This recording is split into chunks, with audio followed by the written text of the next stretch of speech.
ఇంద్రకీలాద్రిపై మరో ఉత్సవానికి రంగం సిద్ధమవుతోంది. మార్చిలో నిర్వహించే కార్యక్రమానికి ఇప్పటి నుంచే అధికారులు, వేద పండితులు ఏర్పాట్లు చేస్తున్నారు. విజయవాడ జనం కూడా ఆతృతగా ఎదురుచూస్తున్నారు. ఇంతకీ ఏంటది?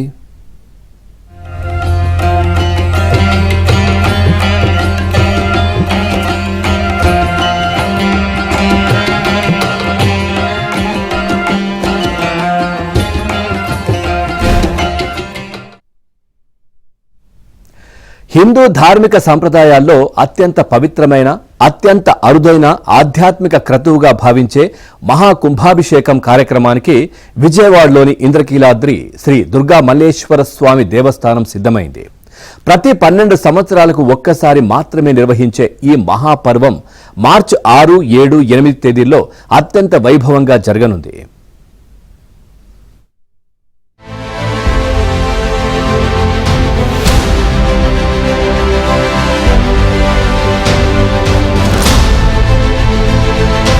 మహాకుంభాభిషేకం ఒక క్రతువు కాదు, ఒక విశిష్టమైన ఘట్టం. ఆలయ పునరుద్ధరణ అనంతరం దేవీ దేవతల ప్రాణశక్తిని మూల విగ్రహాల్లోకి పునఃప్రతిష్ఠ చేసే ప్రక్రియ అది.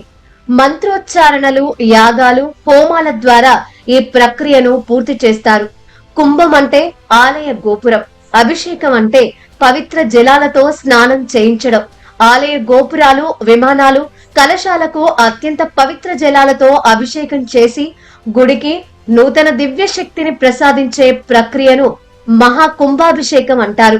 ఈ కార్యక్రమంలో భాగంగా దేశంలోని 12 పవిత్ర నదుల నుంచి తెచ్చిన జలాలతో అభిషేకం నిర్వహిస్తారు.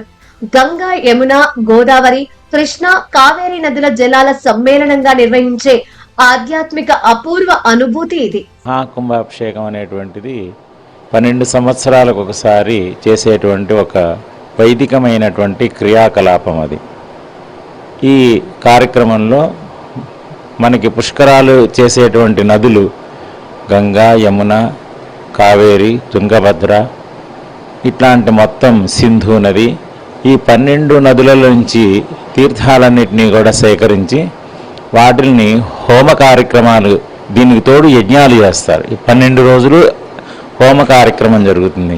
12వ రోజు ఈ 12 నదుల్లోంచి చేసినటువంటి ఆ తీర్థాలన్నింటినీ కూడా ఆ నదుల్ని ఆవాహన చేసి ఆ తీర్థాలన్నీ కూడా కింద స్వామితో పాటు పైన ఉండేటువంటి ఆలయ శిఖరానికి కూడా ఈ కుంభాభిషేకం జరుగుతుందన్నమాట.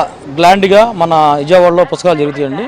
భక్తులకి మేము చెప్పేది ఏంటంటే, మా తరపున, ప్రజల తరపున చెప్పేది ఏంటంటే, 12 సంవత్సరాలకు వచ్చే పుష్కరాలని దర్శించుకొని మనం 12 నదుల నుంచి తీసుకొచ్చే నదులు నీళ్లు అమ్మవారికి మన గోపురానికి కుంభాభిషేకం చేస్తారండి. ఇది కన్నులు చాలవండి మన చూడటానికి. ఒక ఎంత బాగా చేస్తారంటే అంత బాగా చేస్తారు. ఈ దర్శనం చేసుకున్న వాళ్ళంతా చాలా సుఖ సంతోషాలతో, చాలా ఆరోగ్యంతో అందరూ ఉంటారు. మన పుస్తకాలు కూడా నేను మాట్లాడాను. మొన్న కింద సంవత్సరం పుస్తకాలతో కూడా వచ్చాను. నేను అమ్మవారి దర్శనం చేసుకున్నాను. అన్ని మంచిగా జరిగినాయి. రాష్ట్రంలోనే ప్రముఖ శక్తిపీఠంగా గుర్తింపు పొందిన ఇంద్రకీలాద్రి ప్రతిరోజు వేలాది మంది భక్తులతో కిటకిటలాడుతుంది. ముఖ్యంగా నవరాత్రులు, దసరా, కార్తీక మాసం, అమావాస్య, పౌర్ణమి వంటి పర్వదినాల్లో తిరుమల తరహాలోనే భక్తుల రద్దీ కనిపిస్తుంది. ఈ నేపథ్యంలో మహాకుంభాభిషేకం సందర్భంగా లక్షలాది మంది భక్తులు ఇంద్రకీలాద్రికి తరలి వచ్చే అవకాశం ఉండటంతో ఆలయ అధికారులు ప్రత్యేక ప్రణాళికతో ఏర్పాట్లు చేస్తున్నారు. భక్తులకు ఎలాంటి అసౌకర్యం కలగకుండా దర్శనాల క్యూలైన్లు, త్రాగునీరు, వైద్య సదుపాయాలు, భద్రతా చర్యలు, ట్రాఫిక్ నియంత్రణ వంటి అంశాలపై ఆలయ యాజమాన్యం ప్రత్యేక దృష్టి సారించింది.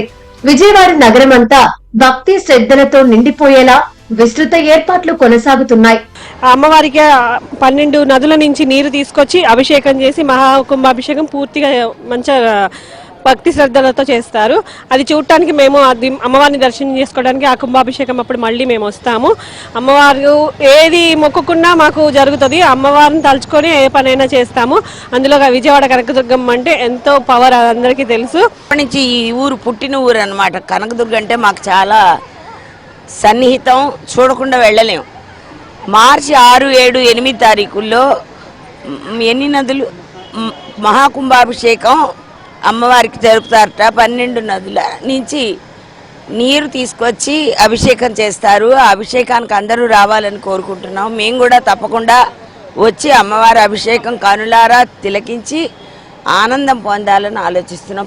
ఇంద్రకీలాద్రిపై 2026 మార్చి 6వ తేదీ నుంచి మహా కుంభాభిషేకాన్ని నిర్వహించేందుకు ఆలయ వైదిక కమిటీ నిర్ణయించింది.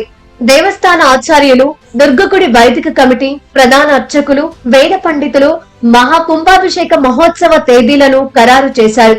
ప్రతి 12 ఏళ్లకొకసారి నిర్వహించే మహా కుంభాభిషేకం గురించి సుదీర్ఘంగా చర్చించి తేదీలను ఖరారు చేశారు. ఉత్సవాన్ని అత్యంత వైభవోపేతంగా నిర్వహించేందుకు అవసరమైన ఏర్పాట్లపై అధికారులు సమాలోచన చేశారు. మహా కుంభాభిషేకాన్ని పురస్కరించుకొని చేపట్టే పూజలు, హోమాలు, ఇతర కార్యక్రమాల గురించి చర్చించారు. 8వ తేదీ ఉదయం పూర్ణాహుతితో మహా కుంభాభిషేక మహోత్సవాలు పరిసమాప్తమవుతాయి. మార్చి 3వ తేదీ సంపూర్ణ చంద్రగ్రహం. 4వ తేదీ తెల్లవారుజామున అమ్మవారికి స్నపనాభిషేకం, అలంకరణ, దర్శన ఏర్పాట్ల గురించి ఆలయ వైదిక కమిటీ సభ్యులు సుదీర్ఘ చర్చలు జరిపారు.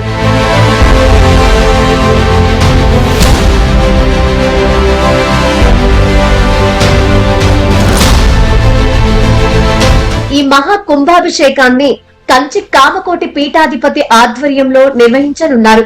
హైందవ ధర్మశాస్త్రాలకు అనుగుణంగా ఆలయ సంప్రదాయాలను పక్కాగా పాటించేందుకు కంచి, శృంగేరి పీఠాలకు చెందిన వేద పండితులు, అర్చకులు మార్గదర్శకత్వం వహిస్తున్నారు. యాగశాలల్లో అనేక రోజుల పాటు ప్రత్యేక హోమాలు, వేద పారాయణాలు నిర్వహించనున్నారు. రాష్ట్రం నలుమూలల నుంచే కాకుండా ఇతర రాష్ట్రాల నుంచి కూడా భక్తులు ఇంద్రకీలాద్రికి తరలి వచ్చే అవకాశం ఉంది. భక్తుల హృదయాల్లో అమ్మవారి దివ్యశక్తిని మరింత బలంగా నాటే మహా ఆధ్యాత్మిక ఉత్సవంగా ఈ మహా కుంభాభిషేకం చరిత్రలో నిలిచిపోనుంది.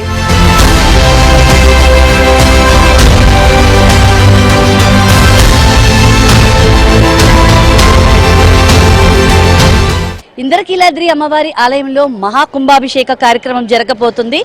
మార్చి 6, 7, 8 తేదీల్లో 3 రోజుల పాటు అమ్మవారికి మహాకుంభాభిషేకం చేస్తున్నారు. 12 నదుల నుంచి నీటిని సేకరించి తీసుకొచ్చి అమ్మవారి మూల విరాట్తో పాటు అమ్మవారి శిఖరానికి ఉన్నటువంటి కుంభానికి కూడా ఈ మహాకుంభాభిషేకం చేయబోతున్నారు. 12 సంవత్సరాల తర్వాత జరిగేటటువంటి ఈ వేడుకను చూసేందుకు రాష్ట్రం నలుమూలల నుంచి కూడా భక్తులు పెద్ద సంఖ్యలో తండోపతండాలుగా వస్తారని ఆలయ అధికారులు అంచనా వేస్తున్నారు. దీనికి సంబంధించి ఇప్పటికే పూర్తి ఏర్పాట్లు కూడా మొదలయ్యాయి. కెమెరా పర్సన్ గణేష్ తో లీలా, ఏబీఎన్ ఆంధ్రజ్యోతి.